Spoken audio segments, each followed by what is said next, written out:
A paz do Senhor, sejam bem-vindos ao canal Evangelho Retrô. Eu sou o presbítero Alex, é um prazer receber você mais uma vez aqui no canal. Quero neste vídeo trazer uma mensagem muito interessante para que todos nós possamos meditar na palavra de Deus. E antes disso, já quero lhe pedir que deixe o seu like, inscreva-se no canal, ative o sininho das notificações para você ser notificado sempre que eu postar um vídeo novo aqui no canal. Como age o pai da mentira? Esse tema tem uma ampla estrutura de palavras, de contextos, de muita coisa que a gente pode falar com relação a isso. Mas eu quero destacar aqui algumas poucas coisas para nós meditarmos, para nós entendermos aquilo que esta palavra que vou ler quer falar conosco. João capítulo 8, versículo 44 diz assim: Vós sois do diabo, que é vosso pai, e quereis satisfazer-lhes os desejos. Ele foi homicida desde o princípio, e jamais se firmou na verdade, porque nele não há verdade. Quando ele profere mentira, fala do que lhe é próprio, porque é mentiroso e pai da mentira. Jesus afirmou que o diabo ele é o pai da mentira, pois através dele entrou a primeira mentira, o primeiro pecado no mundo, através da mentira. No jardim do Éden estava ali Adão e Eva, constituídos por Deus, e haviam recebido uma ordenança do próprio Deus para que pudessem comer de qualquer fruto, mas que de maneira nenhuma comessem do fruto do conhecimento do bem e do mal. O inimigo fez com que a verdade de Deus fosse corrompida naquele lugar através da mentira. E através dessa palavra eu quero neste momento trazer uma meditação com relação a isso. Dois tópicos aqui bem interessantes. O primeiro deles é como ele age na vida do crente. É bem verdade que existem várias e várias maneiras que o inimigo age na vida do cristão. Mas eu gostaria de destacar uma de várias maneiras em que o inimigo age na vida do cristão. Uma delas é na escassez. A escassez nada mais é do que a ausência, a necessidade, a carência, desprovimento, falta, dificuldade, miséria, necessidade, pobreza, privações. O inimigo ele age nessas questões, mas deixa eu destacar a palavra para tentar resumir a você melhor. Necessidade. O inimigo ele luta na necessidade. Ele tenta a muitos de nós de acordo com a nossa necessidade.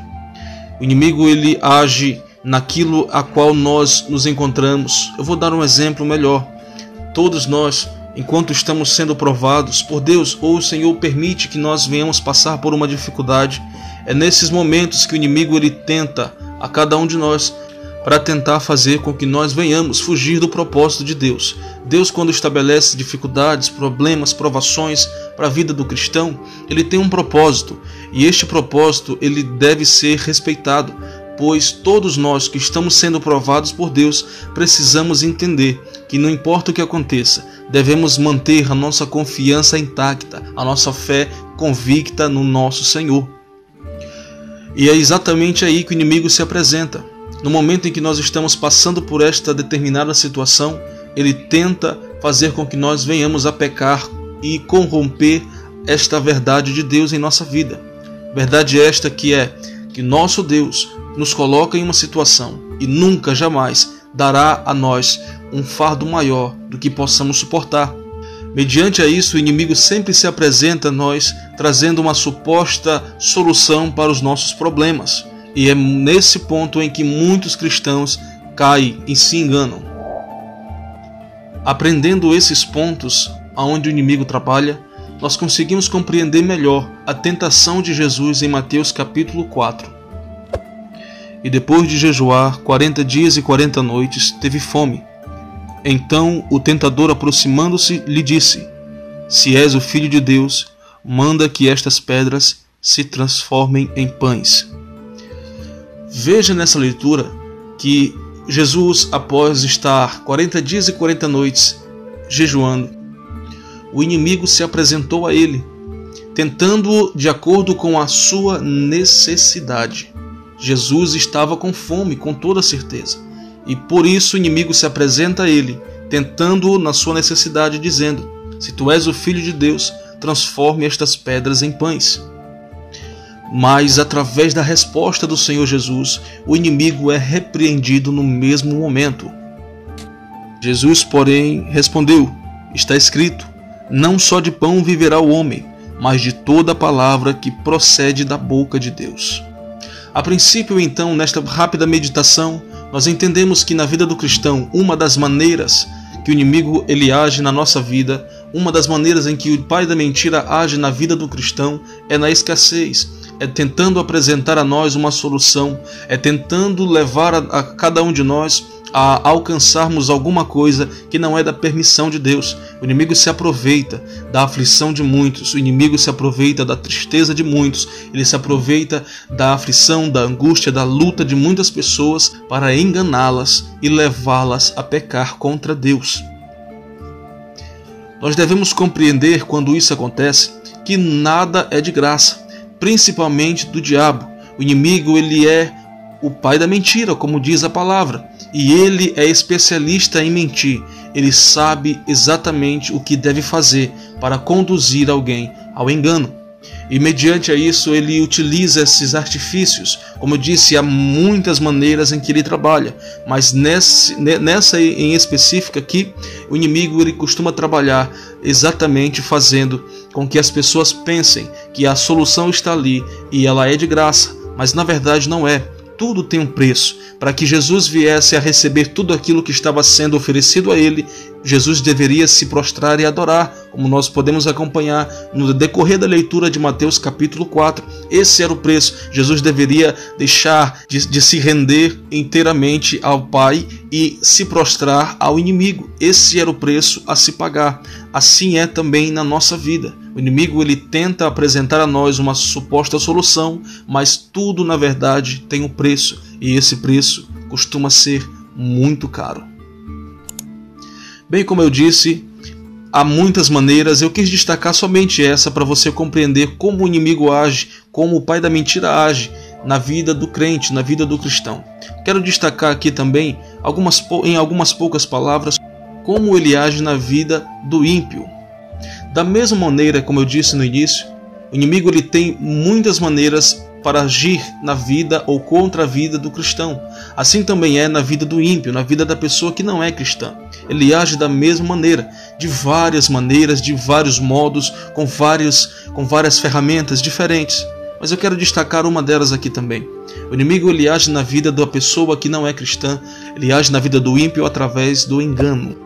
E antes de prosseguirmos, é importante lembrar que há alguns verbos intransitivos na palavra engano, como por exemplo, iludir, induzir ao erro, corromper por meio da sedução, isto é, seduzir. E com todos esses artifícios, ele consegue fazer com que as pessoas ímpias, as pessoas que não conhecem a Deus, elas vivam envolvidas numa vida de engano. Utilizando todos esses artifícios, o inimigo consegue fazer com que essas pessoas estejam sempre presas à vontade dele. É aquela coisa que todos já ouviram falar. O inimigo nem sempre se apresenta com rabo e com chifre, ou com o tridente. O inimigo sempre costuma se apresentar para pessoas ímpias, para pessoas que vivem a vida fora dos padrões do Senhor. Ele se apresenta para essas pessoas com uma aparência completamente diferente do que eu acabei de citar. O inimigo geralmente ele apresenta coisas muito boas. Geralmente as coisas que o inimigo apresenta para as pessoas são muito atrativas. E tem pessoas que dizem que o pecado não é ruim, afirmam dizendo que o pecado é muito bom. E podemos dizer, ainda que de uma forma no sentido figurado, que é verdade. Porém, a coisa boa que o pecado proporciona sempre levará à morte, pois a Bíblia diz que o salário do pecado é a morte.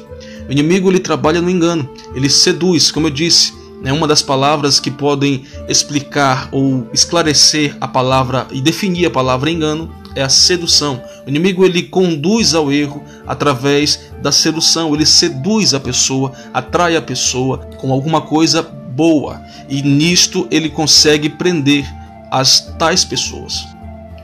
ele faz com que essas pessoas envolvidas naquilo a qual ele ofereceu, envolvidas na luxúria, na avareza, envolvidas na sexualidade, na prostituição, no alcoolismo, envolvido na fama, envolvido em tudo aquilo que ao olhar humano, ao olhar carnal é bom. Tudo isso, enquanto ele faz com que as pessoas se prendam, ele faz com que a pessoa seja atraída e passe a ter prazer em tudo isso. É neste exato momento em que acontece uma coisa em que muitas pessoas não enxergam. O inimigo as aprisiona. Essas pessoas tornam-se escravas. Essas pessoas viram escravas do inimigo, pois todas foram atraídas por algo prazeroso e elas não conseguem mais largar tamanho prazer. Com tudo isso, nós conseguimos compreender também um pouco melhor, no contexto aqui de João, a qual Jesus ele deixou bem claro, no livro de João capítulo 8, versículo 32, o nosso Senhor Jesus disse: "E conhecereis a verdade, e a verdade vos libertará." Também temos aqui no versículo 36 que diz assim: "Se pois o Filho vos libertar, verdadeiramente sereis livres." Agora nós podemos compreender melhor esses dois versículos. Livres do quê? Se pois o Filho vos libertar, verdadeiramente sereis livres do quê? Exatamente de tudo aquilo que o inimigo fez com que tornasse ao nosso olhar atrativo. Fez com que todas aquelas pessoas que foram atraídas pelo pecado, que aparentemente eram coisas maravilhosas, ele fez com que essas pessoas vivessem inteiramente dependentes ao ponto de se tornarem escravas do pecado, escravas dos seus hábitos de pecar. E com isso nós compreendemos melhor o porquê é que Jesus disse: "Se pois o Filho vos libertar, verdadeiramente sereis livres." Eu quero deixar aqui um vídeo também, eu quero que você acompanhe esse vídeo junto comigo sobre algo maravilhoso. É uma cena de um filme, a qual tem esse trecho que chama muita atenção para que nós possamos observar o que é que o inimigo faz com as pessoas que acham que vivem uma vida maravilhosas sem Deus. Acompanhe comigo. Eu nem mesmo sei o que eu estou fazendo aqui. Você nem deve saber quem eu sou.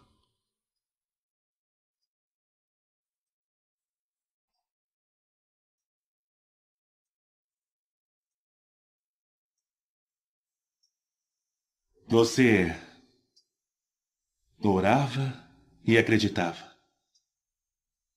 E isso na sua vida toda. Nunca fez nada errado. E aqui está. É a pessoa mais bondosa que eu conheço. E eu sou o mais cruel. Você tem demência. Já a minha vida, ela é perfeita.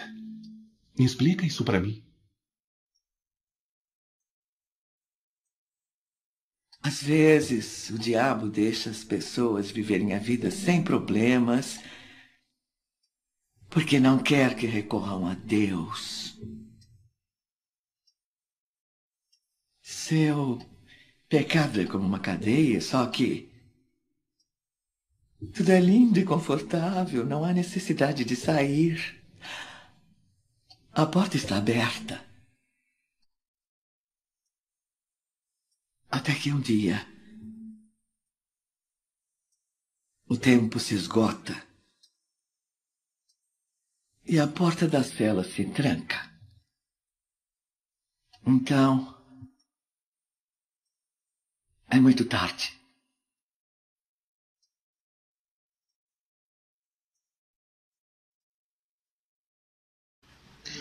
A porta está aberta, mas quem é que vai querer sair de uma suposta cadeia com tanto conforto, com tanta coisa boa, mesmo a porta estando aberta?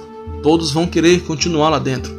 Haja vista que tudo aquilo que a pessoa necessita para viver está lá dentro. Há conforto, há tudo de bom. A pessoa, mesmo vendo a porta aberta, vai permanecer lá dentro. Isso é muito interessante. Essa ilustração é ótima para fazer com que nós venhamos compreender de que maneira o diabo age na nossa vida. Mas ela conclui a fala dela dizendo algo muito interessante. até o dia que a porta se fecha. E quando esse dia chega, é tarde demais. Bom, deixo para você essa meditação sobre quem é o pai da mentira, como o pai da mentira age na vida do cristão, na vida do ímpio principalmente. Deixo a você um questionamento em si mesmo, para que você possa meditar e observar a sua situação, a sua vida e começar a caminhar, começar a tomar uma atitude diferente, para que você possa entender que às vezes está tudo muito bem na sua vida, mas o inimigo está fazendo com que isso esteja assim, para que você não recorra a Deus. Esse é o plano do inimigo, para que você nunca recorra a Deus. Mas você, cristão, entenda também que há, como eu disse no início do vídeo, há este artifício que o inimigo age para fazer com que nós venhamos achar que precisamos de alguma coisa a mais. Só precisamos da graça de Deus. Jesus disse que nós devemos buscar o reino de Deus e as suas justiças, e as demais coisas, e as coisas que diz o contexto, Ele irá nos conceder. E você que não é cristão, eu digo para você, cuidado, o inimigo está enganando você. Você está sendo enganado e não está percebendo. Abra seus olhos, compreenda, como eu li na palavra em João capítulo 8, versículo 36. Se, pois, o Filho do Homem vos libertar, verdadeiramente sereis livre. Amém? Espero que você tenha gostado desse vídeo. Peço a você mais uma vez que deixe o seu like, inscreva-se no canal, ative o sininho das notificações e compartilhe esse vídeo com mais pessoas. Quero agradecer a você por ter assistido até aqui. Quero recomendar a você os demais vídeos que nós temos aqui no canal. Acesse, assista e seja abençoado em nome de Jesus. Até o próximo vídeo, que Deus te abençoe poderosamente, a paz do Senhor e até mais.